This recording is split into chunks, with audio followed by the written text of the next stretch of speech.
This is Karen with newclevelandradio.net, and it is time for Avoid the Maze. You are special. And my guest today is special because she's doing something at a much younger age than I ever did, and that is finding herself and allowing herself to be who she wants to be. I loved reading in your bio that we might actually find you outside vacuuming of the leaves. And you know what a joy just to do what you want to do, especially when it brings happiness to yourself. So tell us a little bit about yourself, Anna. How did you get to this place? Because there are so many people out there who are struggling to find out who they are and then to be authentic. Yeah, a loaded question for sure. Um, how did I get here? I mean, there's a million things that happen along the way, and a million little things, and each one of them had to happen. I always say it had to happen the way it happened, because the outcome wouldn't have been the same. But I started my own journey into mental health at 19, and I didn't do much with it then, right? I kind of got introduced to the world of therapy and a psychiatrist and taking care of myself, and I learned a few tools and then sort of went right back to my life. And I think I was raised in a household that same as a lot of people, where kind of a keep it to yourself. You know, not so much be seen and not heard, but just, no coping skill, right? Nowhere to put my feelings, nowhere to put my frustration, nobody to tell, the way that I'm feeling and the frustrations that I'm feeling. And there was this feeling that you had to be who the world thought you should be. It Right. was like there was only one choice. You have to go to school, and then you go to college, and then you get a job, and then you get a house, and then you get married, and then you buy a house, and then you have kids, and you work your way to the top. And I did all that. I always say, like, not only did I believe it, but I did it. And I literally got to the end, right? I spent my entire life living my life as this checklist, like, and not even thinking about happy along the way, because I knew there wasn't any happy along the way. Happy was going to be at the finish line. And so I was just convinced if I got there as fast as I could, right? Take 18 credits a semester and just rush through it. And because I was like, I want to be happy so bad. I can't wait to get to the end of that checklist and finally be happy. And it's like I was in this race with myself to nowhere, because I got there, I wasn't happy. I had no idea who I was, and I was in my 30s, like, oh my God. And the pandemic hit, and I think no matter what side of it you were on, the side where you were working way too much or the side where everything was gone, your life changed in some way.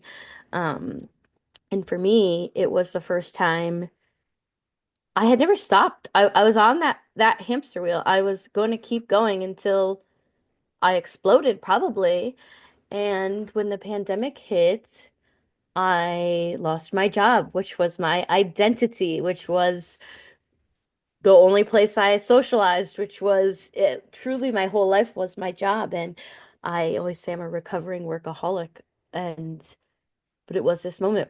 I mean, it took months and months of crying my face off, and it's the abridged version, of course. And I was just at home with time to be with myself. I'd never been with myself before for longer than a few hours. And here I was home for months and just looking at my life like, what have I done? Do I even like myself? Do I like this job that I've made my entire personality? Do I, want to live here? And it was kind of this, oh my God, what have I done? And then kind of picking it apart one piece at a time. and saying, "Oh my God, I don't want this. I don't want any of it." And the other scary part was I always thought if my entire life fell apart, and to me, my entire life falling apart is essentially just losing my job because that was my whole life, that, that would be the worst thing that could happen. Right. And after a couple of months, I was like, I'm kind of content. I'm not working. I'm not being all that productive. I'm not, and I had had my entire self-worth tied up in my productivity for my entire life. And then I'm looking around and I'm not that unhappy doing nothing. I was like, wait a second. This is weird because I always thought that my own value, the way that I valued myself would disappear with everything else, and it it almost didn't. It was like, wait, I kind of feel the same. And I thought I had to kill myself to feel content and to feel worthy of anybody's love and affection, but mostly my own. And then I have been, yeah, one little piece at a time, kind of deconstructing everything I ever thought I knew. And redefining all of those pieces of my life and redefining each definition of all of the things I thought I had to be, productive. And now I'm like, it is productive to lay down right now because I'm tired, or success. And success is being happier than I was the day before. And all of these things. And then of course I found the internet. And I took to the streets like, hey, did you guys know this? I Like, love it. yeah, and here we are 4 years later, and I've got, a community of over 1 million people, and I am touring with a mental health comedy show. I'm truly making it up as I go along. And I mean, just recently I took a huge leap and I bet on me, and I left my career, and I started whatever this is. I love it. I have made being myself my job, and I can't recommend it enough. I there is Well, something so freeing in getting to be exactly who you are all the time, and not having to dim it or dull it or change anything in any room, because if the room doesn't want me as I am, it's not my room to be in. And I say all that like it just happened overnight, but I mean it really is. it, It's one it takes minute at a time. time Right. for, yeah, years. And the interesting part is when our parents are helping us grow up, the best thing that they think they can do for us is lay out this plan, like you Hmm. talked about. Well, you're going to go to school, and the better grades you get, the better college you'll get in, and the more activities you are in, and it just seems to build up. And we think that is the best thing for our children and for ourselves.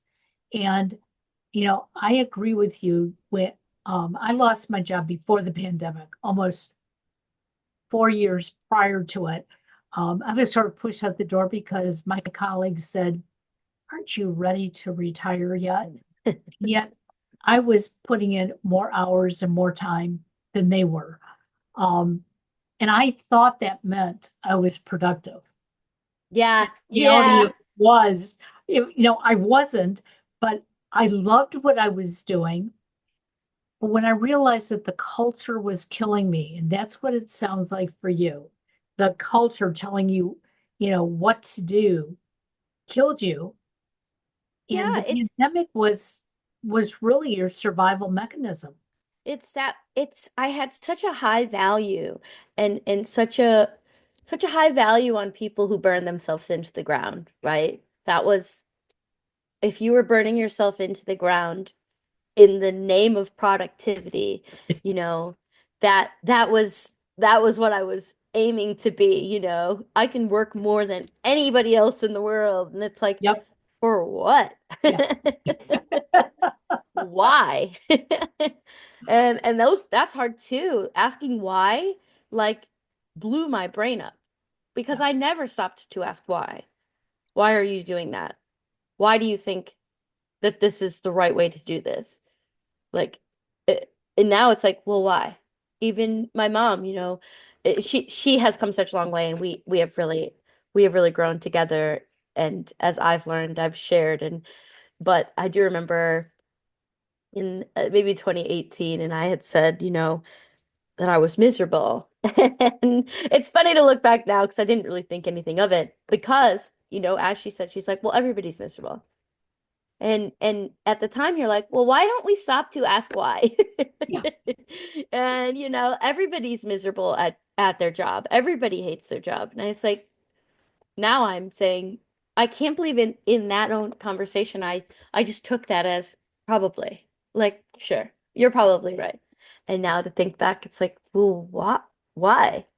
Why why are you doing something you hate? exactly. It's funny because my husband was also forced into retirement. And the first day it was like, okay, well, I'm going to take my camera and I'm going to go take pictures. And instead of getting up at a reasonable hour, because he wanted to take pictures of the sunrise, by the time he got up, the sun had been up for many, many hours. And he'd say, oh, well, I'll do it tomorrow. And he finally realized after just, oh, maybe a handful of days, I'm not the retirement guy. It's not that I have to overwork. I just need something that I enjoy doing. And he got back into IT. And first he did it part time. Now he's doing it full time because he enjoys it. Hmm. Okay. And the money actually helps, but he enjoys it. He drives an hour to work and an hour back from work. So he better be enjoying it because I would not expect him to do that. But the same thing with me when I was forced into retirement, I was just a little bit luckier because I said, the thing that I've always wanted to do, I always wanted to do podcasting. And my son looked at me and said, Mom, they didn't have podcasting when you were a kid. I said, okay, I always wanted to be in radio. And he said, well, you've sort of been doing this for the last couple of years. Just do it. And it was like, yeah, why not? Yeah. Yeah. I don't have to stop and think about all the reasons why I shouldn't do it or why I should do it. I wanted to do it. And Yeah, I my want to. That's reason. That's exactly, plenty. exactly. But what I'm impressed about for you, and there's a couple of other people that I know who have joined comedy groups that are helping all of us understand mental illness Mm-hmm. to the point that, hey, that's me. Wow. Like Yeah. how The did the you how mental did health you the do that? mental health to comedy pipeline is short and direct. So it is always funny. I mean, I got so lucky in that, well, not lucky. I mean, it is what it is that my coping skill has always been humor because in a keep it to yourself Right. household and a keep it to yourself lifestyle, the only way to make sure everybody's never upset ever is to make sure everybody in the room is laughing. And and it is how so many people with mental health issues end up on a stage in front of you telling jokes, but the reality is so many people need to hear what you have to say. And I mean, I thought there was something wrong with me for my whole life because of the way the world didn't work for me was hard. And of course then you find out later you're like, well, you have ADHD and depression, like those so deadly combination. Of course Yeah. you felt lost and alone and scared. And um I just I I love talking about it, and I love that I've made that my job, eh, in a way that's not miserable to me. People are like, "Oh, you should become a therapist." I'm like, "No." I love what I do. I love getting to tell people about my life and tell people how I'm feeling. And in doing so, validating their feelings and letting people know they're not alone because life is so lonely. And even if you're surrounded by people, life can be so lonely. Um, yeah, because I mean, I think we're doing much better now at talking about it, but for so long it just wasn't Well, the and let's thing. think about it. How old were you when you were diagnosed with ADHD? 32? Okay. So Yeah. my husband was diagnosed on the spectrum in his late 50s. So I get it. Uh-huh. Okay. Yeah. Um, he knew he was different, but he had a personality that he didn't care that he was different. It was like, hey, if you don't like the way I walk or the way I run, that's your issue. I'm going to do it my way. Um, but when he found out, he was so relieved because he said, oh, there's a reason now, on top of everything else, that I do these things, that I think in the way that I do, that certain subjects are so intensely important to me, and other subjects I just don't want anything to do with. And I looked at him and I said, I think we all have some form of ADHD and mental illness in all of us, because we all don't think alike. But the problem is Right. we're told to think alike. Yeah, it's such a And then, strange concept. you know, I remember saying, I went to an elementary school reunion. We've had four of them out of my class. And I remember the first time I walked in the room thinking nobody's going to even know who I am because nobody likes me.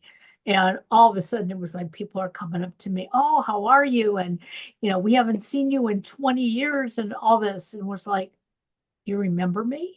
But I realized it was the way I was being brought up. My mother wanted me to fit in so much, Yeah. yet I didn't feel like I fit in. And so in my mind, I thought people didn't like me. And I think that can be just as harmful and cause a lot of mental health issues. So Yeah. I'm grateful for the help that I've gotten. But let's go back to your comedy. Hmm. What's it like for you to stand up in front of people and laugh at yourself, laugh at your family?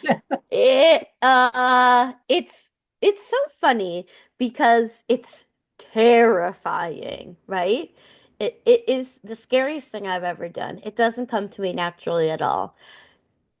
But there's something about it that feels important and it just fills me in a way nothing else has ever made me feel. There was this moment last year. I was driving home from touring the West Coast. And I just knew. I said, nothing is ever I can't go back to the life I knew before this because I've felt this. And I can never go back to not, I just knew this was the feeling. It just felt right versus like everything else had felt like searching. And it was just like, oh, I have to do this. I have to get up there and I have to talk to people and meet them. And for me, the internet, of course, is part of it because it has to be.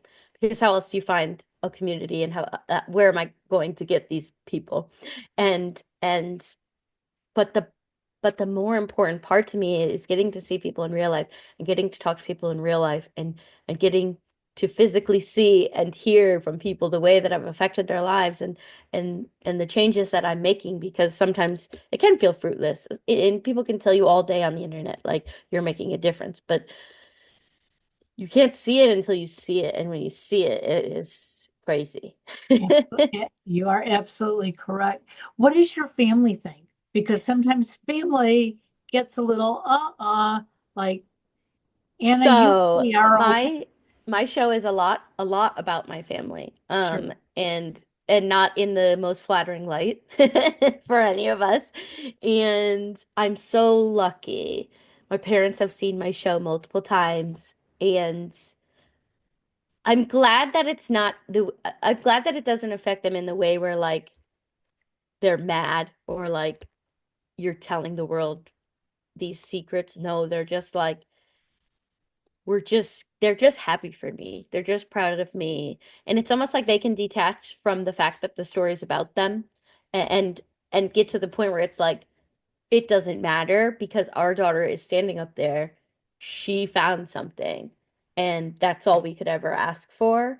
And I do a big disclaimer at the top of the show because I love my family very much, and we have come a long way. It didn't have to go that way, but it did. We got lucky. Like they were willing to hear me out and willing to learn and grow. And that's what I say at the top of the show.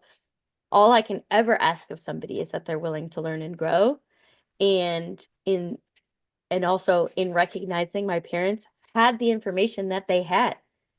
That's all. We only have the information that we have until we have access to new information. And eh, I can see the world now online, right? It makes sense that I have a little bit more information going into it than versus them having their parents. And I've met their parents, Right. right? I've met my grandparents and I get it. My grandma has been my number one body shamer since I was a kid, and they have been these like seen and not heard grandparents, and so I know what my parents were up against. I could never hold it against them because how else how would they know? Right. They didn't have the Exactly. internet. They only had the circles of people that already lived nearby, right? Right. You're not getting any access to any new information from any new groups of people. You're in your bubble permanently. And I am just that generation that got so lucky that I have always, not always, but since high school, I've always had access to the world. Right. Exactly. It's interesting because when my youngest was born, for the first 6 years of his life, he was neurotypical. Everybody loved him. It was always, he's going to be class president. He's going to have girls flocking after him. And it was just, such a cutesy thing to hear. And then he was 6 years old. He got diagnosed on the autism spectrum.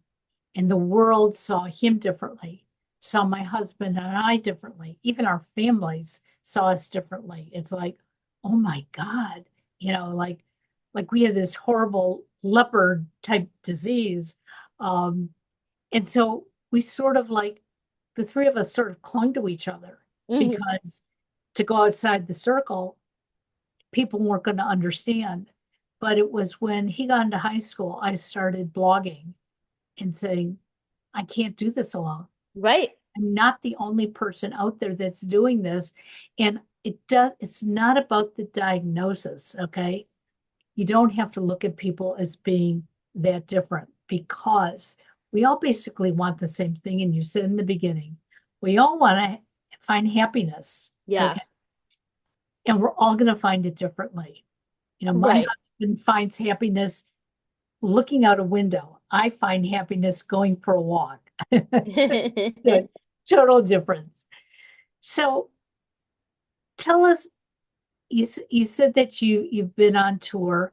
Where in the United States may we have seen you or may we see you in the future? Yeah, I have been all over. I only have two shows coming up, one in Chicago and one in Ann Arbor, Michigan.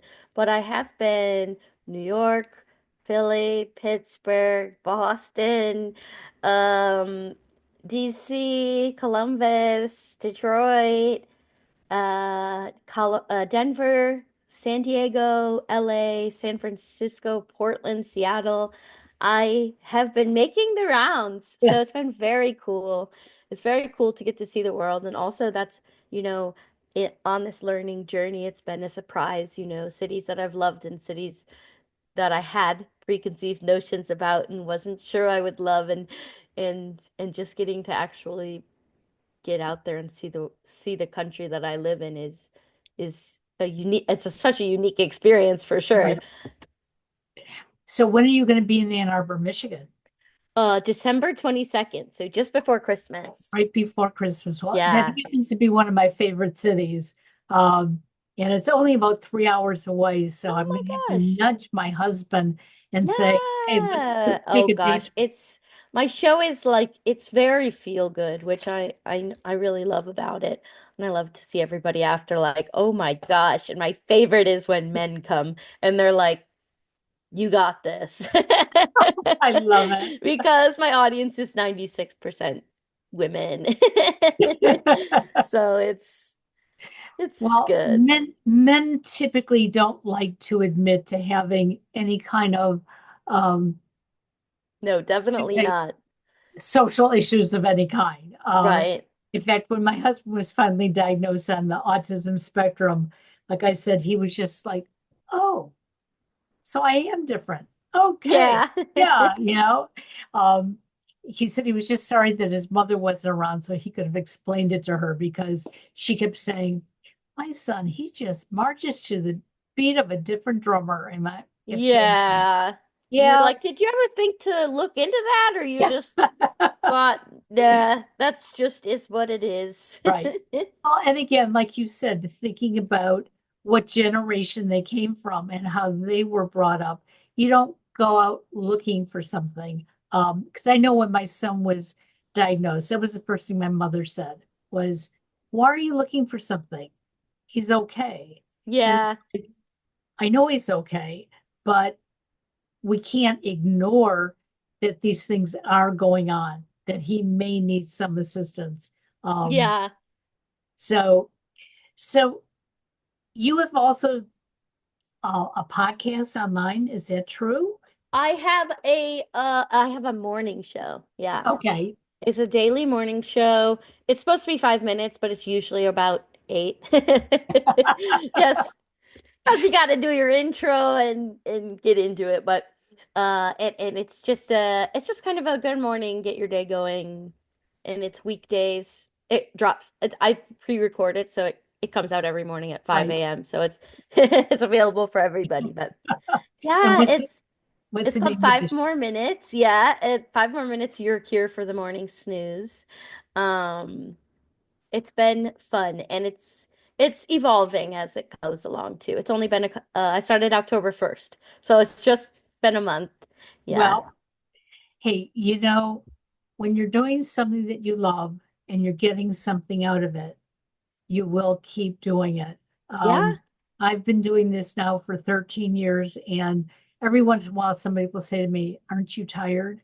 And I say, yeah, some days I am Yeah. tired. Yeah. But Aren't one we? of the things I find out is once I talk to someone like Anna, it's like, oh, hey, that might work for me. Let me try that. Right. And Or the other, it might yeah. help my clients. So, you know, get out into the world, everybody.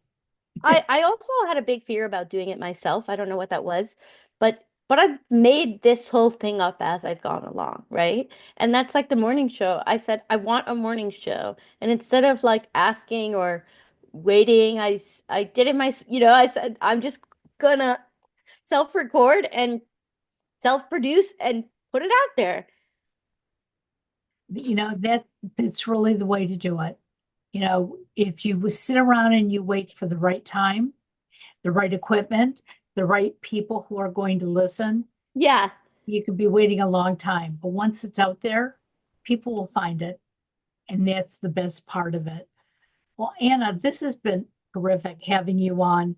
I'm going to put all your information into the show notes. I want Absolutely. people to follow you.